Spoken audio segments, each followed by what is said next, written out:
Welcome to H2K Infosys.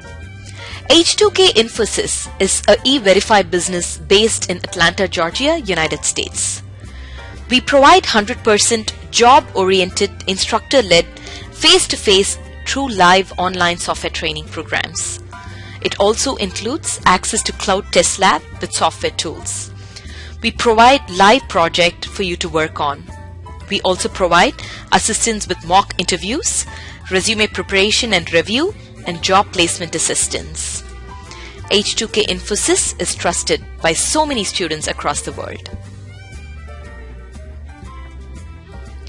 H2K Infosys provides world-class services in IT training with real-time project work for corporates and individuals, special IT training for MS students in the United States, software design, development, QA manual and automation, performance testing and maintenance, IT staff augmentation, job placement assistance, and tech support.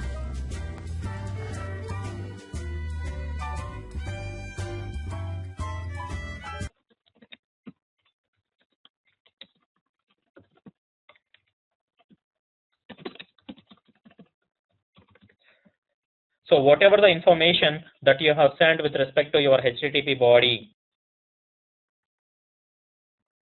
so your HTTP body, previously we have seen the request parameters.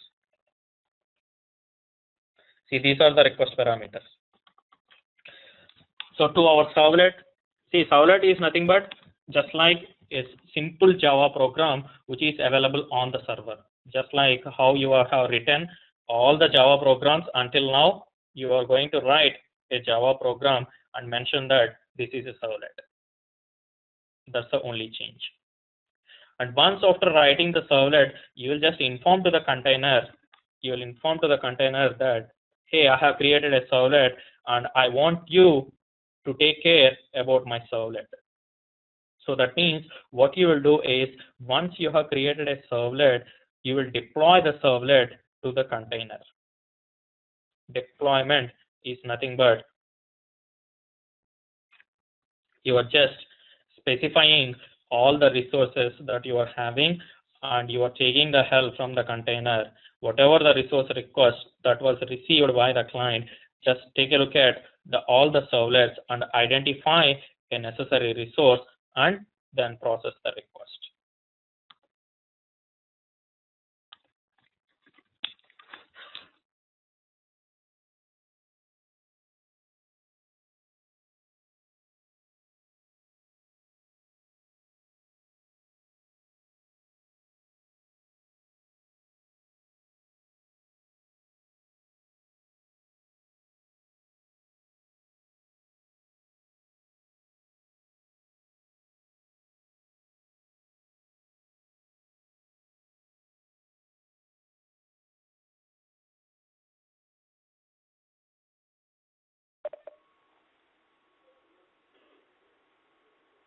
Krish, we are not able to hear you.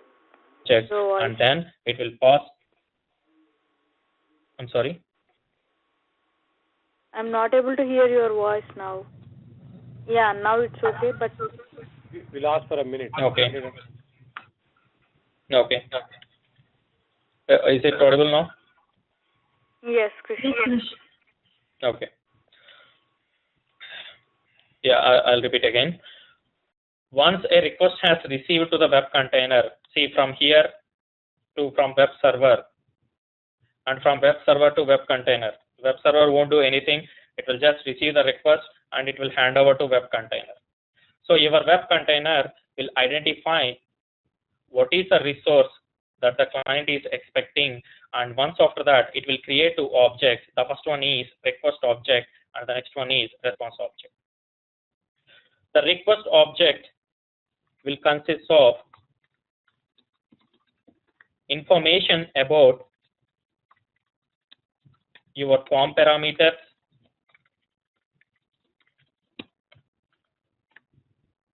and also the content type, some additional information as well. Currently, we are only interested about request parameters. The form parameters, these are also called as request parameters because those are the requests that are coming from the client. See, if we are submitting the form and the parameters are available with respect to your HTTP body, means there won't be any use to our servlet. Our servlet will expect the data in terms of an object format, and the object will be created by your container, and the container will directly provide the object to you. And in the same way, your container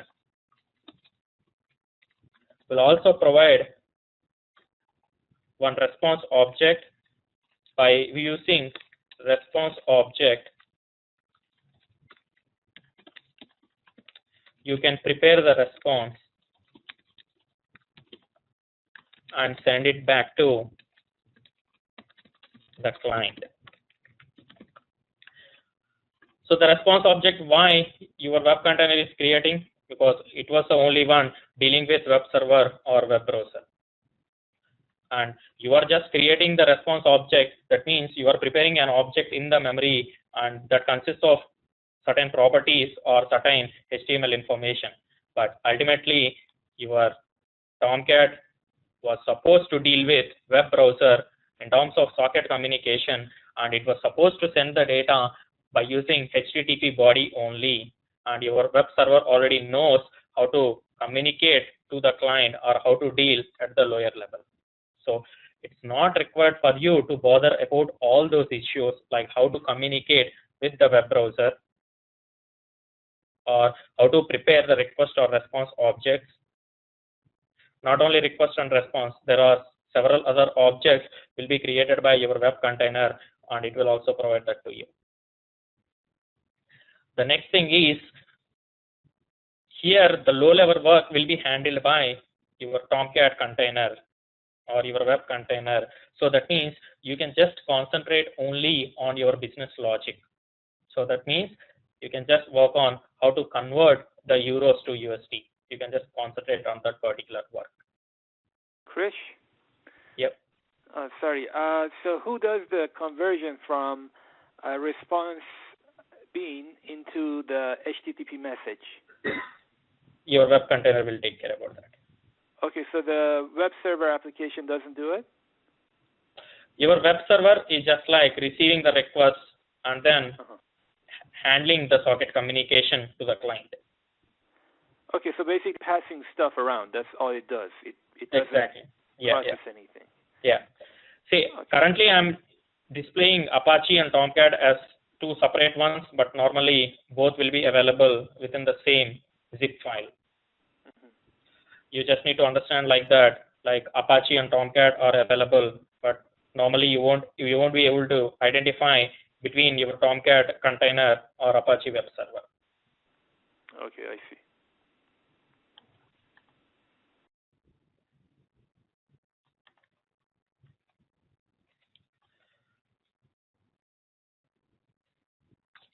To create a servlet, you just need to write a Java program which extends one class, which is HTTP servlet. The hierarchy is servlet, which is an interface, and the next one is generic servlet, which is an abstract class, and the next level is HTTP servlet, which is also abstract class, and then your own subclass. So the servlet interface, which consists of all the required methods, the interface methods, and the next level is generic servlet. The next level is HTTP servlet, and the HTTP servlet extends generic servlet.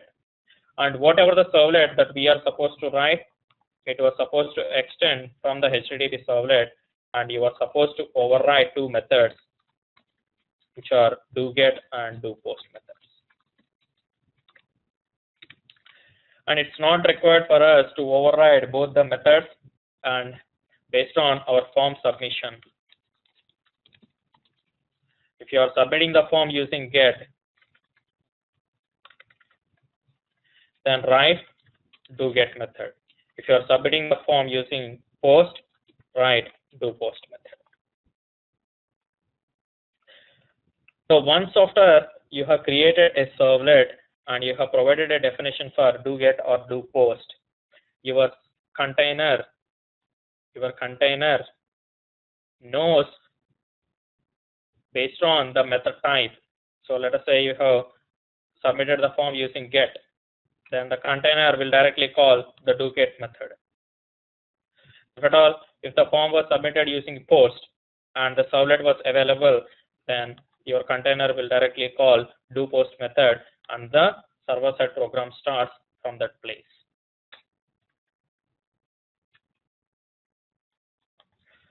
Let us write a small program by using servlet, then we'll discuss about these classes in depth. Create one project. From this time onwards, we are not going to create a normal Java project. We are going to create the web project. Currently, you can see that dynamic web project was available. And before that, change the perspective to Java EE. Previously, we are using Java perspective. Change this to Java EE Enterprise Edition. Then only you will get all these options. Create a dynamic web project. Name it as H2K March Servlets project. And once after that, select the target runtime as Apache Tomcat version 6.0. If at all, if you have configured the Tomcat server properly, then it will show that to you at this level. And if you haven't configured, then you are supposed to configure first and then only select the target runtime. Dynamic web module version, select the latest version 2.5. Finally, click on finish, or else take a look at the remaining options. Click on next. Source folder, leave it as is, and default output folder also leave it as is. Next. Here you can see that there is one additional information which is nothing but context root and also content directory. We'll take a look at content directory later. Context root.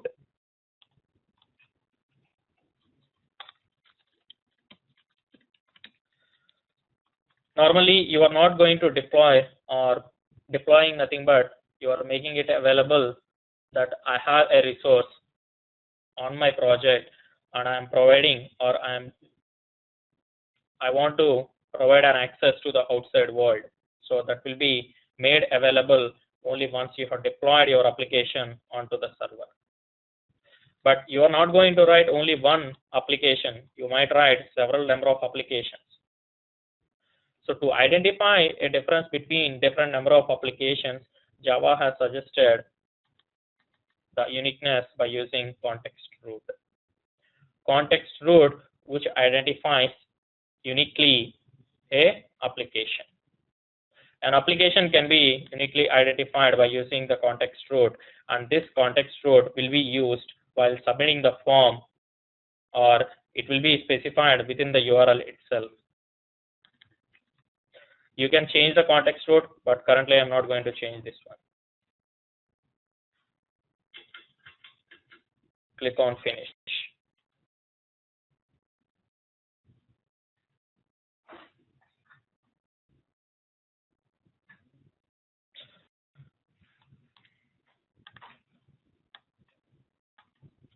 Not sure whether you guys have configured the Tomcat Apache server or not. To configure Tomcat Apache server, open Servers tab. If at all, if you couldn't find the Servers tab, go to Show View and select the servers here. Then it will display the Servers tab. Right click here, click on New Server. So here it will show you plenty of servers. Currently we want to use Apache Tomcat. So select Tomcat version 6.0 because our server is Tomcat version 6.0. Click on Next. Normally in the next window, it will ask you where exactly you have the Tomcat on your machine. Just point to that and click on OK. Then it will create the Tomcat server within your servers tab, and it will create one more project on the left side. Don't delete this one. Once after that, right click on the server. You'll see a lot of options. One important one is start. The start option, which is used to start the server. So currently we are starting the server on our local machine, and the default port for Tomcat is 8080. Once you have started the server, you'll take a look at the console messages. Here you'll see that server has started within this fraction of milliseconds. So that means your server has started without any issues. To deploy any application onto the server, see currently 4 projects are available, and only one is dynamic project or web related project. So you can only deploy only web related projects to the server. You can deploy core Java related projects to the server. To deploy any project, right click. Here you can see that add and remove. Add and remove is nothing but to add or remove a project from the server. Select this one, move to the right side. That means you are going to deploy the project onto the server and then click on finish. That's how normally you'll do the deployment onto the server.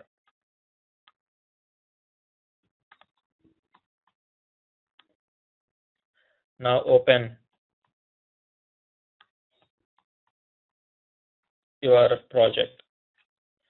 We are familiar with Java resources, source, and also you can see that libraries. Inside the libraries, there are several libraries, nothing but several jar files that are related to your Apache Tomcat. So among these, your container will be available. And also you can see that some JRE system library. This JRE system library, it was available within your core project as well.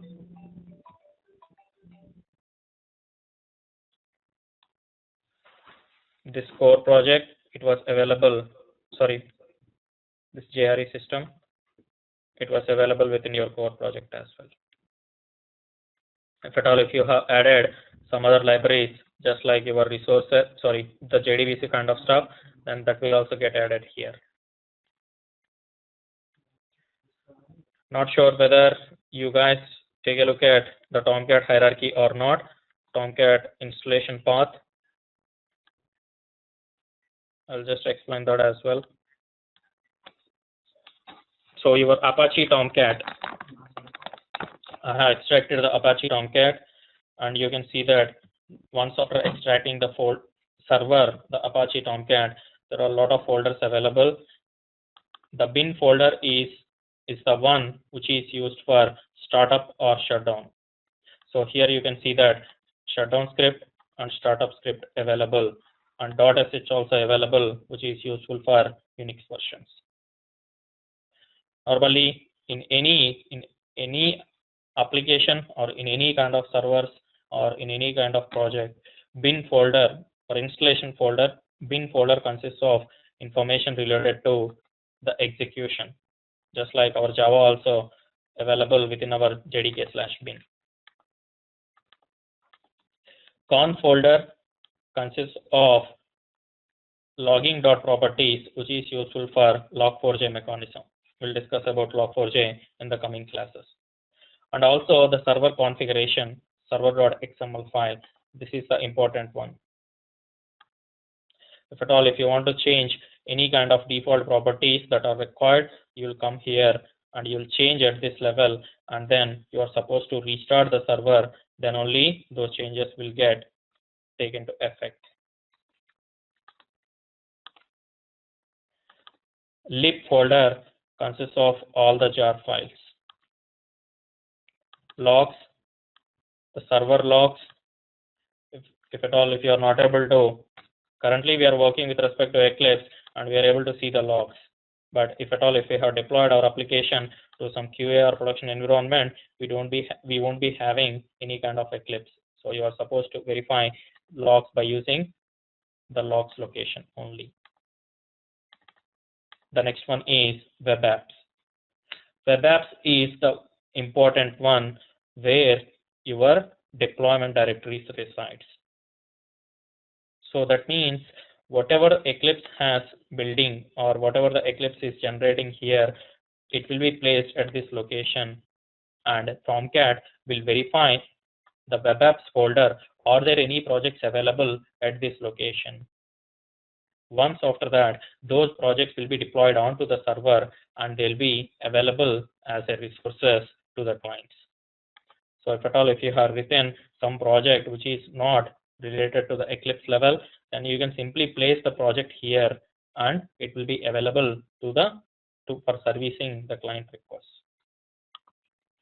The next one is work file, which is used for JSP to servlets conversion. We'll take a look at this one later.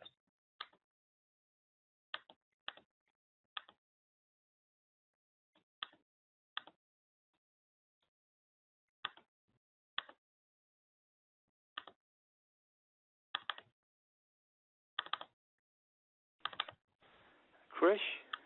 Yep. Where is this web.xml file? In which part of this application? We'll discuss about that. Oh, okay, we're going to discuss about that. All right. Let us write a small program, a small Java file which displays date back to the client. Then we'll discuss about the rest of the topics. Oh yeah, web apps is where all our deployment files reside. We'll take a look at once we have deployed this application to the server. So create one servlet. To create a servlet, right click on the source folder, new, select servlet. Until now we are selecting class, and let us go and select directly the servlet. Select some package, com.date.servlet. Date servlet, and you can see that the superclass is java x.servlet.http servlet.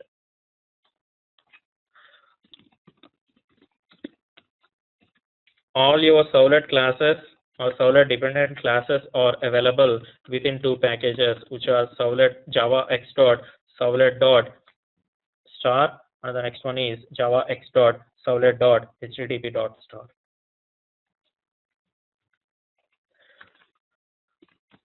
So currently, the HTTP servlet is the one which we are supposed to extend and override doGet or doPost methods. Let us go and write those methods.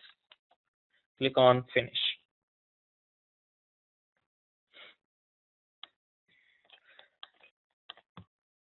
So here you can see that when I have selected the servlet, it has extended the HTTP servlet and it has overridden the abstract methods, the doGet and doPost.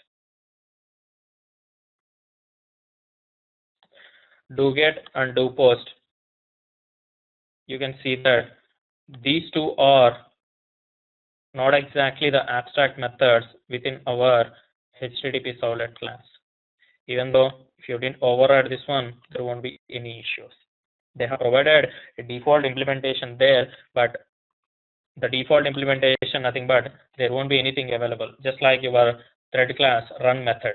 Run method in thread class, it doesn't contain any definition, and you are supposed to provide the definition on your own. In the same way, here also for doGet or doPost, you are supposed to provide the definition. We'll discuss about what are all the parameters and all, but currently we are only interested in sending the date object back to the client. doGet method called, create a date object,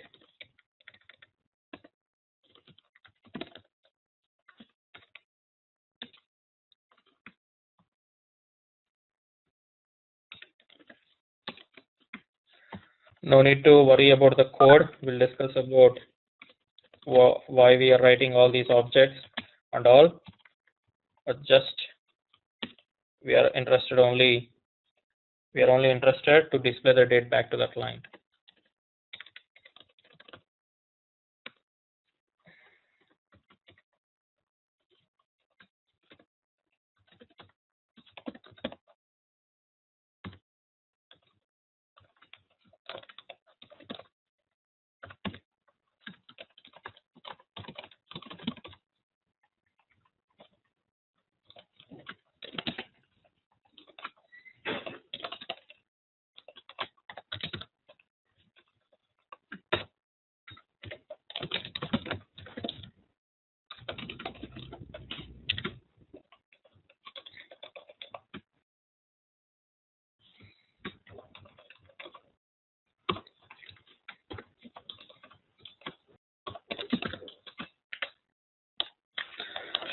So currently what I'm doing is I'm constructing a HTML response from the server.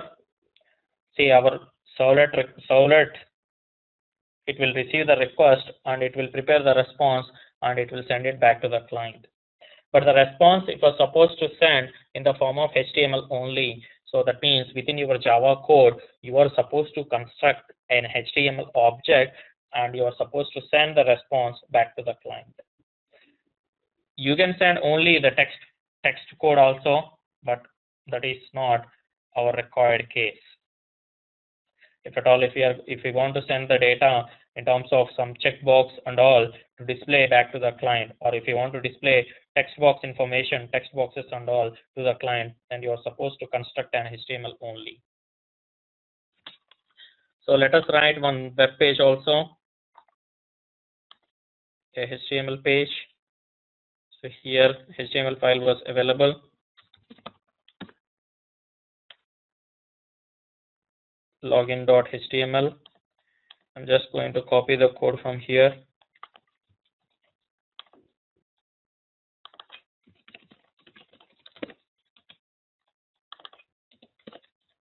So currently I have written the code within get method. So that's why I'm selecting get method here. But how I have selected the date servlet, we'll discuss about that one.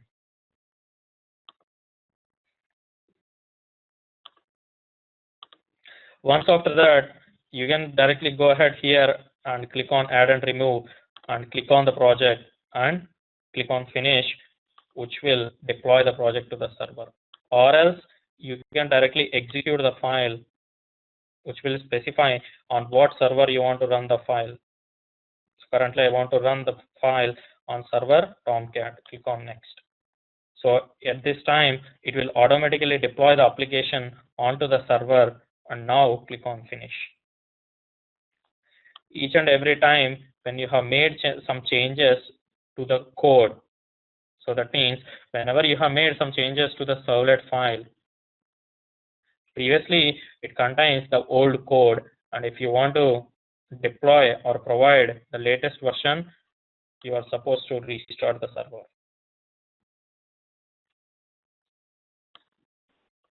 Krish?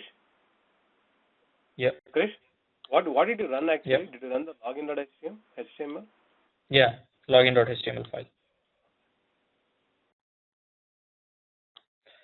So here you can see that I am running the HTML file on the server now. Previously, I have executed the static page by going to the location, but this running the file on the server itself. Let us go back to our Apache Tomcat web apps. So here in the web apps, you can see that H2K March Servlet project was available.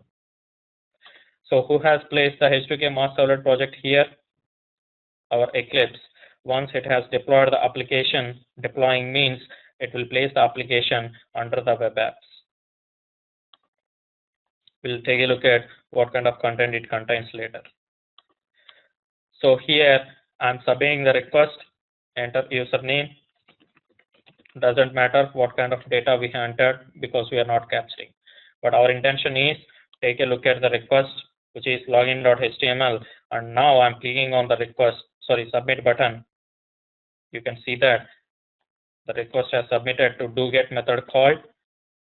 and it has used the URL part, the date servlet, which I have mentioned within my form action attribute, and also the query parameters which I have entered as username and password, that are also sent to the servlet. Here you can see that doGet method has called, and once after that it has prepared some HTML response, and after that you can see that the HTML response, the date got displayed here. You can right click here and view the source, which will show you whatever the HTML content that you have sent from the server. But here you can see that this is just like the static data. So if at all you want the current date, so that means if you want the date again one more time, click on one more time. Now you got the updated date.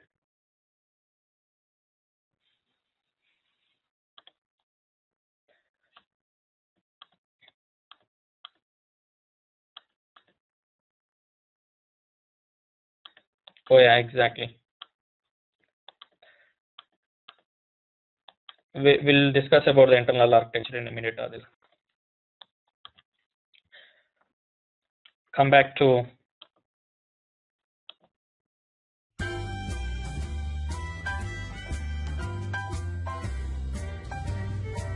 So many of our students have given testimonials on how our training programs are. You will find them on kudzu.com and on our website h2kinfosys.com. On our website h2kinfosys.com, you will also find more detailed information on who we are, the courses that we offer, what each course covers. Also, if you're interested in a demo program, please register on our homepage on the left-hand side. Just give us more information about yourself and we will send you a link for a demo class. The demo class is absolutely free. Experience our commitment by just attending an orientation workshop at no cost. Our team of faculty and advisors are here to guide you with the right information.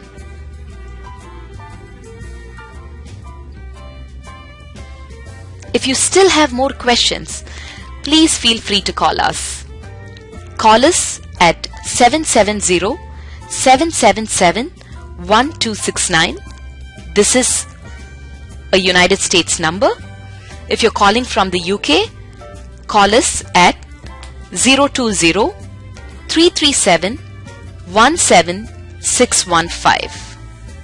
You can also email us at training@h2kinfosys.com or h2kinfosys@gmail.com.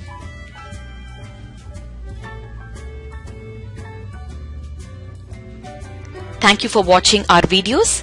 We wish you a great career in information technology.